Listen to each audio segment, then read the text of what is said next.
Ça veut dire que pour travailler avec lui, il faut peut-être écrire ou bien lui demander d'écrire. Il faut entrer dans le processus de répétition aussi. Ah, ok. Parce qu'il y a un phénomène qu'on a dans le cerveau, la plasticité cérébrale. Le cerveau est capable, en fonction des cellules qui sont mortes, de recruter d'autres parties du cerveau pour pouvoir travailler. Donc, plus tu travailles, je pense que ce qu'il faut beaucoup plus mettre en avant, c'est l'exercice à répétition. Et l'exercice de mémorisation. On te répète pour davantage solliciter des cellules qui restent. Wow. C'est ça, en fait. Donc, c'est ça, en fait. Il y a des exercices de mémorisation à répétition. Ce sont des gens avec qui il faut être patient. Répéter, répéter, ça veut dire, si on veut parler, je m'appelle Estelle Geneviève Pokam, répète, je m'appelle, pendant 10 séances, tu vas seulement dire, je m'appelle. C'est un phénomène qu'on appelle plasticité cérébrale. Ça stimule d'autres zones du cerveau qui ne sont pas touchées. Ça les recrute pour que le patient, par exemple, s'il a une dégénérescence dans une zone spécifique, le cerveau va aller chercher une autre zone pour pouvoir stimuler. Stimuler, par exemple, le processus de mémorisation chez ce patient-là. Wow. Donc, en fait, le rôle du kiné, en gros, moi, je dirais, pour ne pas tirer de long en large, on a un véritable problème, c'est qu'on ne connaît pas encore utiliser les échelles. Effectivement. Et c'est vrai. C'est vrai. Si tu es capable d'évaluer le patient et savoir que lui, il a par exemple un problème de mémoire à court terme, parce qu'il y a plusieurs types de mémoire, court terme, long terme, on ne va pas entrer dans le fond du sujet, mais il faut savoir qu'il y a plusieurs types de mémoire, mais généralement c'est la mémoire de travail à court terme qui est touchée chez eux. Le kiné déjà doit être capable d'évaluer le niveau d'atteinte de la mémoire du patient. C'est ça qui l'oriente sur les différents exercices fonctionnels qu'il va faire avec le patient. Oui. Parce que nous, on gère beaucoup plus cet aspect fonctionnel et moteur. Les échelles sont importantes. Il faut que les kinés se mettent à jour, se forment sur les échelles et pas sur Internet, parce que c'est très facile de trouver les échelles. Tu tapes juste échelle de temps. Directement, ça va t'envoyer sur un site Internet. Et il faut vraiment que les kinés se mettent à se former sur ça. Je pense que ça va. Voilà.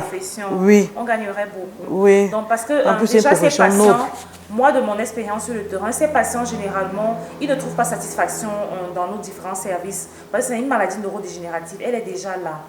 Soit on ralentit le processus, soit on laisse le patient, il rentre chez lui et ça s'aggrave et ça devient vraiment très, très délicat.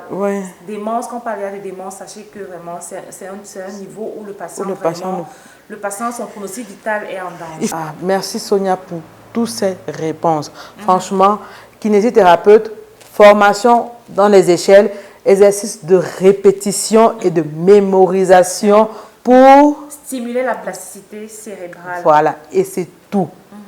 Merci Sonia pour ces brillantes réponses et merci d'être venu sur le plateau d'Espace Kiné. On vous répond. C'est toujours bien d'être entre collègues pour pouvoir échanger sur des pathologies qui ne sont pas encore très connues.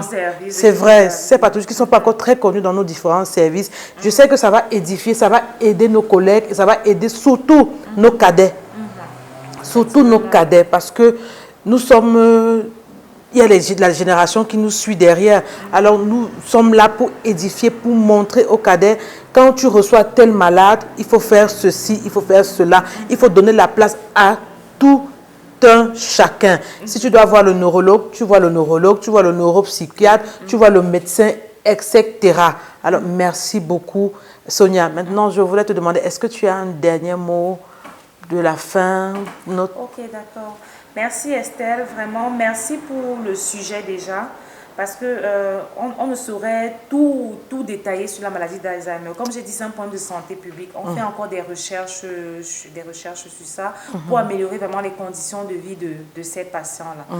C'est normal que de nos jours, dans les services de kinésithérapie, on ne connaisse pas encore la bonne approche. Et c'est ça. Pour prendre en charge ces patients, parce que ce sont des potentiels patients qu'on devrait recevoir. Si on reçoit des patients qui ont la maladie de Parkinson, des hémiplégiques, pourquoi ne pas aussi être satisfait de recevoir un patient qui a la maladie d'Alzheimer et de voir un résultat à long terme? Parce que beaucoup sont venus dans le service, ils n'ont pas vu un changement et ils ont abandonné. Je parle surtout des enfants qui ont des parents qui ont la maladie de l'Alzheimer. On dit par exemple que on te donne telle molécule, au niveau médical, mais que pour les problèmes fonctionnels et moteurs, va au service de la kinésithérapie. Des fois, on ne voit pas un changement et ça décourage. Ça décourage. C'est vrai. Donc, je pense qu'il faut avoir la bonne approche. Ce sont des gens avec qui il faut être très patient. Parce que j'ai dit, ils ont surtout un problème de mémoire à court terme. Ils ne retiennent pas les informations qu'on essaye de transmettre en l'instant.